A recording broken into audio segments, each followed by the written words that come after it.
What's up, guys? It's Angelo Mota, and you're here with ADDMAG. Good life. For that good life, baby. And you're searching for that good life, baby. Laugh it up. So you've been actually, rapping for a couple years now, like 5+ years. Yeah, So around 6. I think it just turned 6 on December, I want to say like the 18th. you know the date you started rapping? Yeah. Yeah, easily. No, it was the first day I was in.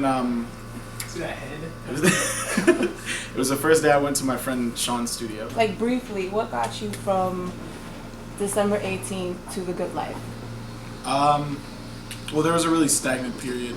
Like, I wasn't doing anything. I was just kind of rapping. From like 09, 08, I think it was 08. From 08 to now, there's been a lot of stuff. Like, there was a period where I wasn't working.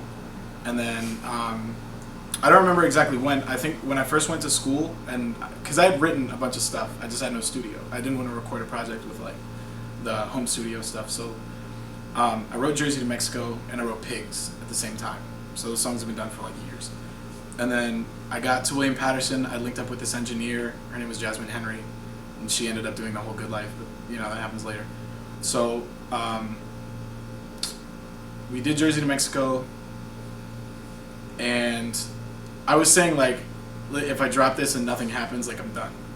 So I dropped it, and after that, I remember waking up one morning and going to class. I was feeling like super shitty, and I kept refreshing my SoundCloud, and it was going like up by like 200 plays every time I refreshed it. It was like every 5 seconds. That was like, it wasn't my first SoundCloud release, but like my debut release. Like, wasn't gonna go on a project. It was just a single that happened. So I was like, it might be able to happen for other shit too. And then I took it as a sign to keep going. I'm glad I did. So after Jersey to Mexico, it kind of stemmed the idea of what the good life was supposed to be. And so you got 5,000 plays. Right. Wow. 5,000 today. Like, to this day, I don't know. It might go up one day. Probably May not. some personal thing. No, but when you said I met my vices in a church and they were parked out, cat lust, smacked up drugs, and crip walked out. Can you say Elaborate? That? Yeah, say that line and elaborate. So the lyric is cap lust, smacked up drugs, and crip walked out. Mm-hmm. So cap lust is, I feel like I was always wanting shit that like I wasn't getting. Like, I was just wanting shit. Like, I want to do this. Like, I want to get famous. I want to sell records. Like, I want to do this. So that, and it was just, a lot of relationship shit that was going on. It's lustful. I was cap lust because it's a vice. And then smacked up drugs because like I used to do a lot of dumb shit, and that's what I'm gonna leave it at. So I slapped up drugs, and crip walked out because the town I grew up in had a duality where it was kids in gangs and like rich Jewish kids. I got to sit in the middle.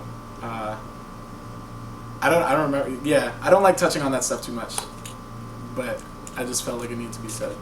It's a vice. I could have easily fallen into it, but I chose not.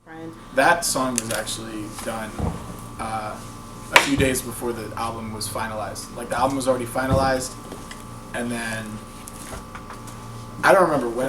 It might have been sometime January, February, like early of second semester. I got a text saying like, "Oh, Avery died. He had cancer," and so I like went in my room. I wrote the song. I went to the studio right after. I laid it down at the end of Two Dope Boys, which was originally just the final track. Like, that was supposed to be the final track. Like, that was supposed to cut off Good Life. There was no like thank you outro. It was just supposed to be that, and that was it. But I added the piece at the end of Two Dope Boys, which is AT 24. It should have been AT 24, but I put AT 23 for personal reasons.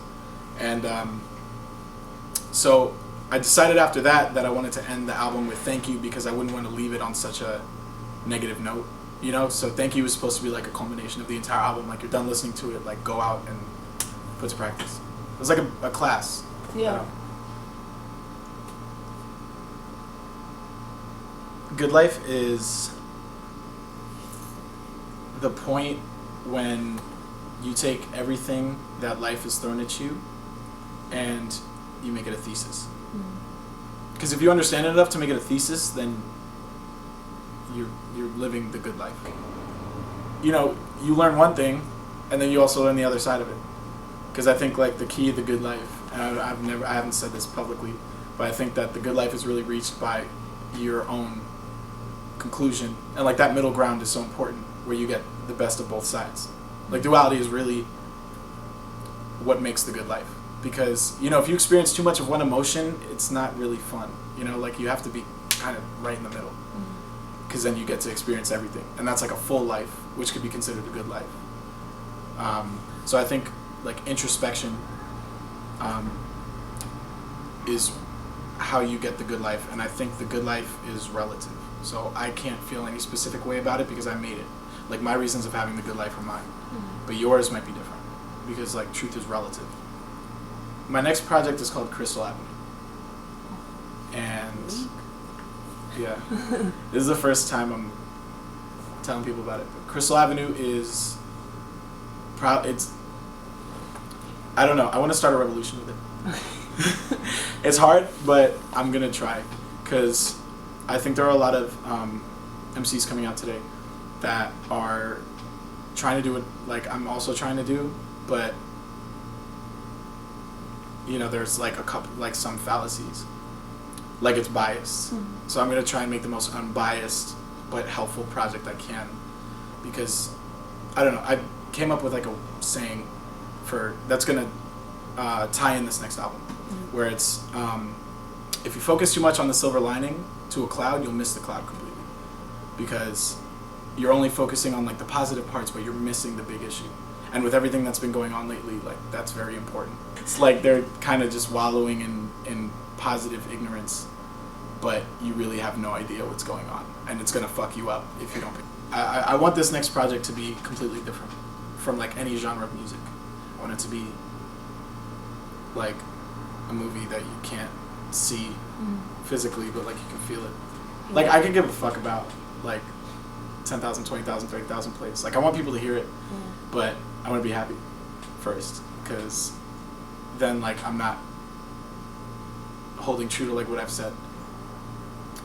I of course personally, like you would want to be the best musician. I just want to be very good and influential.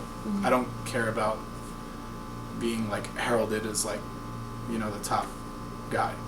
I do want to compete with Kendrick. That would be fun, but I kind of just want to release album, and I mainly want to be happy.